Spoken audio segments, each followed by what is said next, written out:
Here's what homeschool curriculum companies don't want you to know. It's actually not the curriculum that's going to save your homeschool. It doesn't matter how beautiful the lesson plans are. It doesn't matter how well the curriculum aligns with your child's particular learning style. If you are not growing into your role as a teacher, no curriculum is going to work the way you want it to. And most curriculum companies won't tell you that because they want you to continue believing that you just haven't found the right curriculum yet, because that benefits them. But the truth is, you don't need a new curriculum. You need to become a new kind of teacher. I'm Ashley, mother of 11. I've been homeschooling now for over 18 years. I've graduated 3 so far.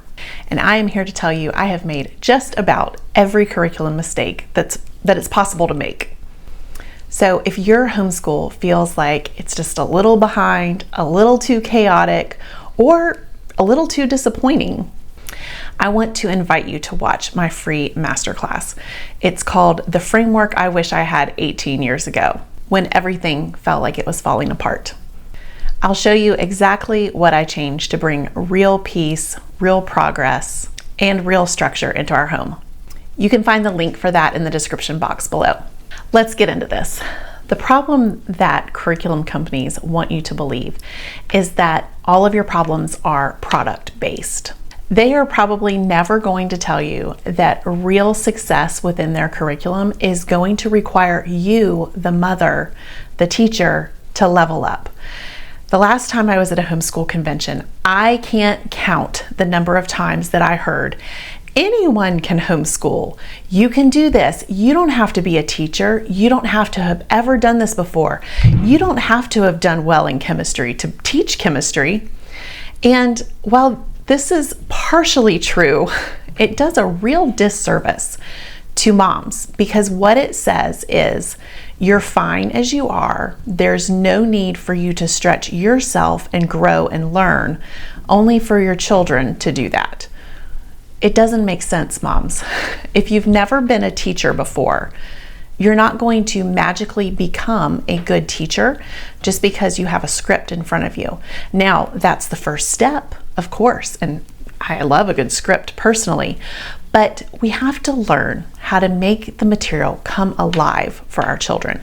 Now, I'm not talking about making sure that they're having fun the whole time. I'm talking about becoming a good teacher. So I want you to think back when you were in school. You probably had some really excellent teachers, and you probably had some real duds. You probably had some mediocre teachers. You're not born with an innate ability to teach. The teachers that you were taught by, they were really good because they cared, because they studied to become better, because they were constantly trying out new things. Like if one lecture didn't go over very well, they're assessing it and they're saying, well, what can I change to make this click a little bit better for my students? No teacher has ever won an award by never putting in any extra time to get better. So we need to start viewing our role as homeschool teachers in the same way that the very best teachers of today view their roles. Basically, you're always learning and always growing and always trying to optimize. So the thing that I want you to remember here is you don't necessarily need better books or a better curriculum, although we all can admit there are some really bad ones out there. But if you're already in a solid curriculum, there's no reason to think about changing your curriculum. What you need to be focusing on is getting better at presenting the material. Okay, the next thing that I want to talk about is a bit of a taboo subject amongst homeschoolers, and that is progressive education.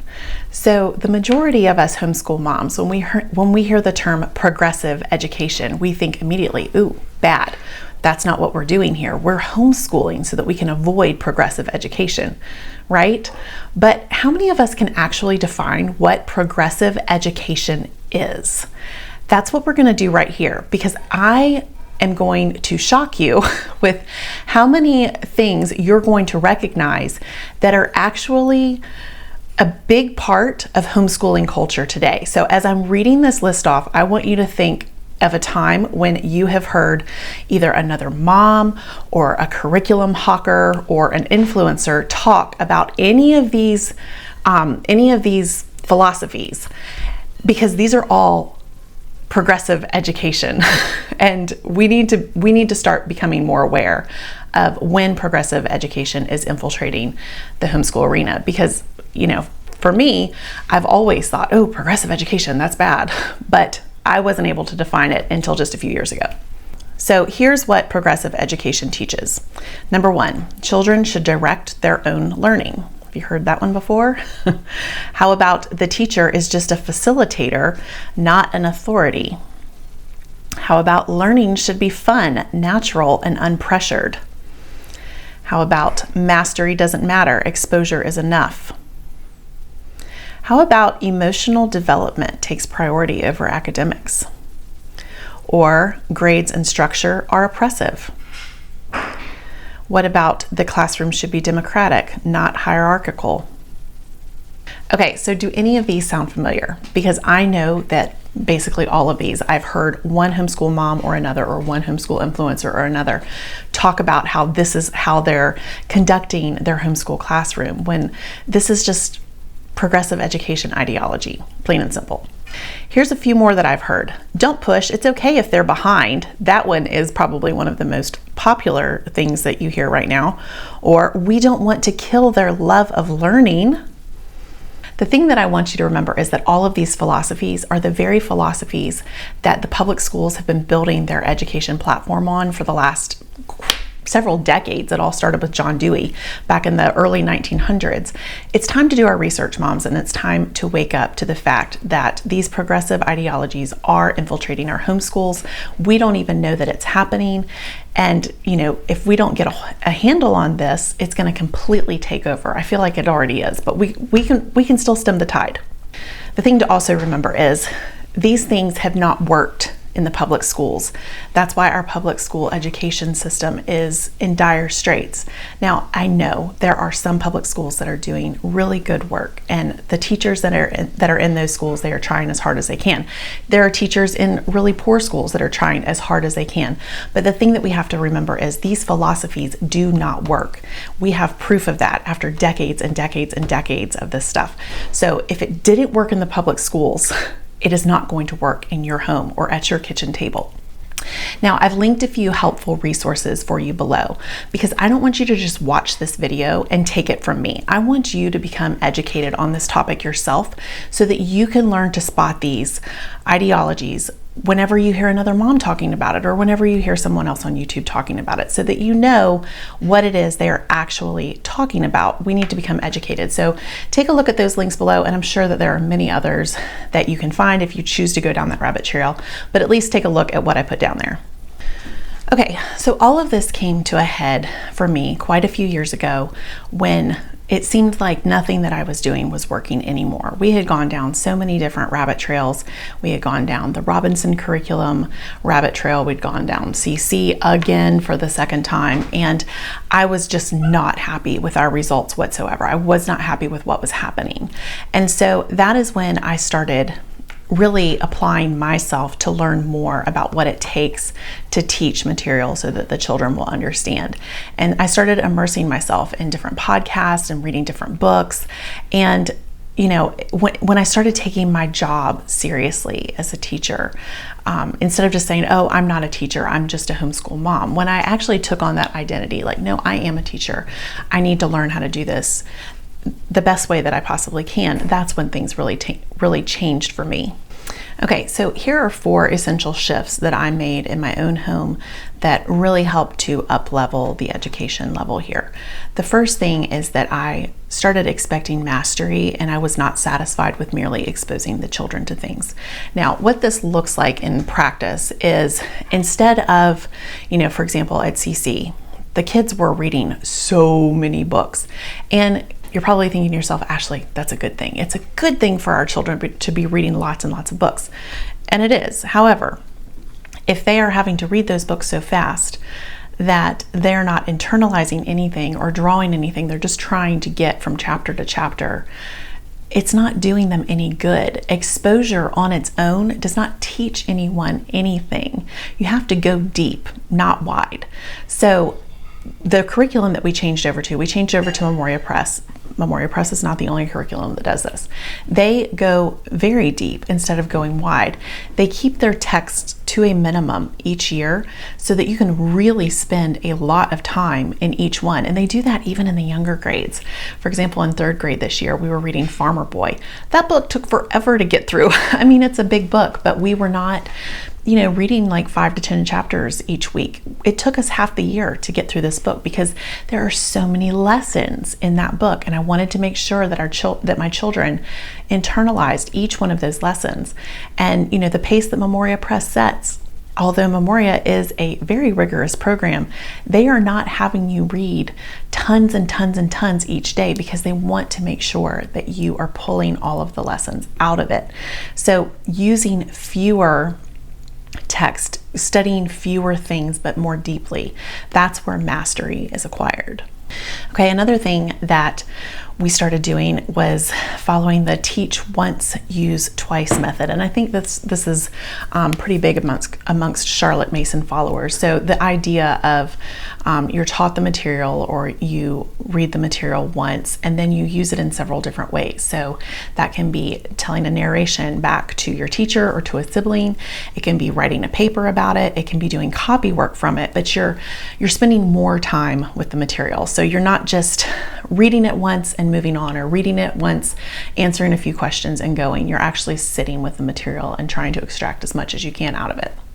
So another thing to remember is that short, focused lessons beat one big, fat, long lesson any day of the week. So what this means in practice is, let's take Latin, for instance. In our homeschool, Latin is a daily occurrence, just like math is.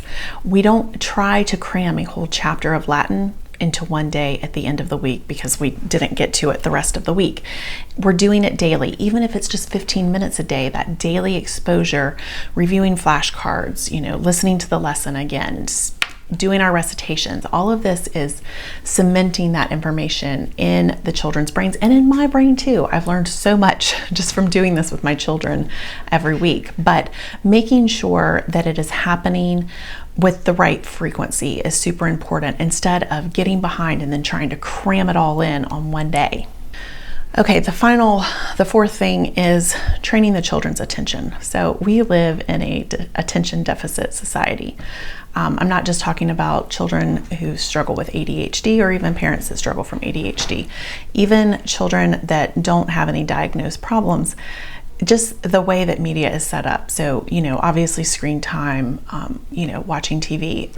TV has been around for quite a while now, but we can all agree that things are just a lot different now. And so it's harder for children to struggle. But what we have to remember is that attention is something, it's like a muscle. You have to train it. You have to work at it. You can't just say, oh, my 5-year-old does not know how to focus. Well, you haven't taught him yet. So this is something that has to be trained. And that is good news.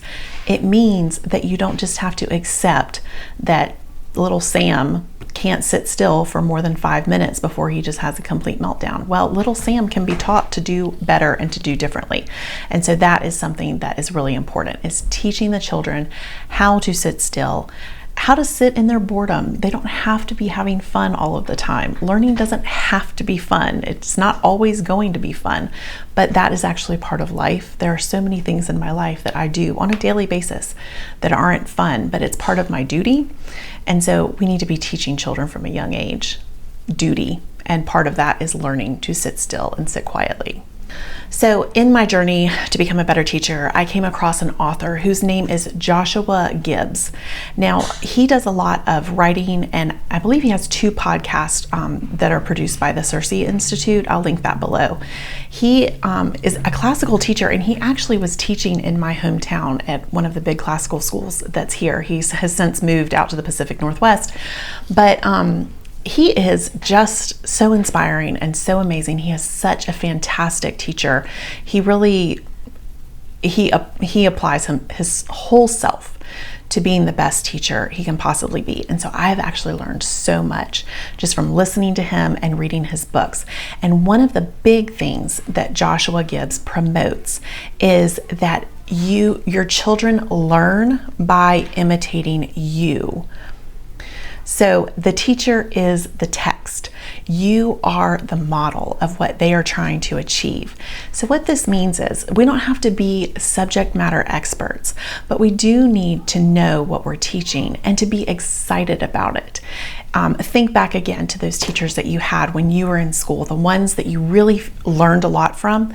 They were excited about what they were trying to teach you. They modeled that for you so that you would catch their excitement. And that's one of the things that Joshua Gibbs really promotes. So if you want your children to care about what you're teaching them, then you have to first care about what you're teaching them and be prepared. Go above and beyond.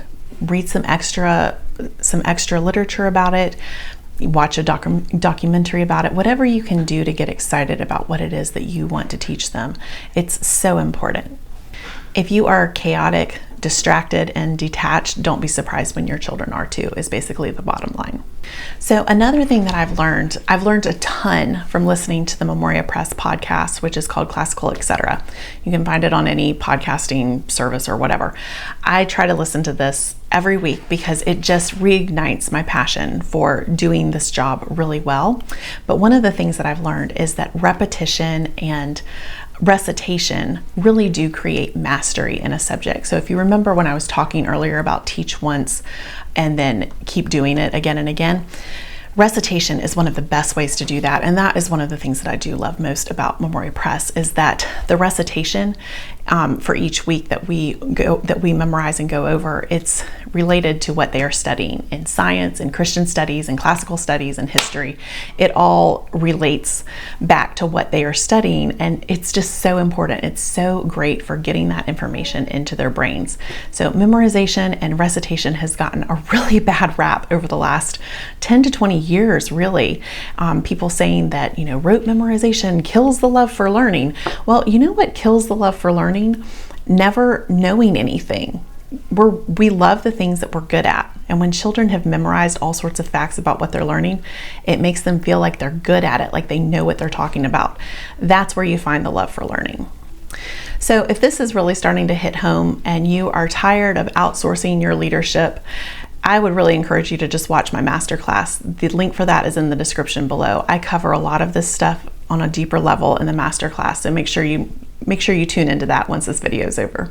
So one thing that I want to address really quickly is a lot of ladies in my comments have shared that they end up getting shamed by their friends for wanting to have more structure in their homeschool, for wanting to do an exemplary job. And ladies, for you that are experiencing that, I just want you to know that you should not let that stop you or slow you down or discourage you. You owe it to your children to become the best teacher that you can possibly be. And the best part about that is as you learn and grow and become a better teacher, you actually become a better person too. It's going back to Joshua Gibbs and modeling what you want your children to become. You want your children to see you stretching and growing up really and learning more and doing hard things. That's the best example that they can possibly see. So whenever you have another homeschool mom telling you that you're doing too much or you just need to let everything go and everything will catch up eventually, ignore that. It really is the very worst advice you could ever take. So just to recap, you do not need a better curriculum. You just need to become a better teacher. And the good news is you can do that. So if you are tired of feeling like your homeschool is always behind, like your kids are completely chaotic, you have no structure to your day, again, watch that free masterclass that's linked in the description box below, where I cover a lot of different strategies to combat this. So I want to know in the comments below, have you come across any resources that have helped you become a better teacher, whether that's being better organized or, learning how to present information in a certain way? If you have any good tips for all of us, please make sure to leave those in the comments below.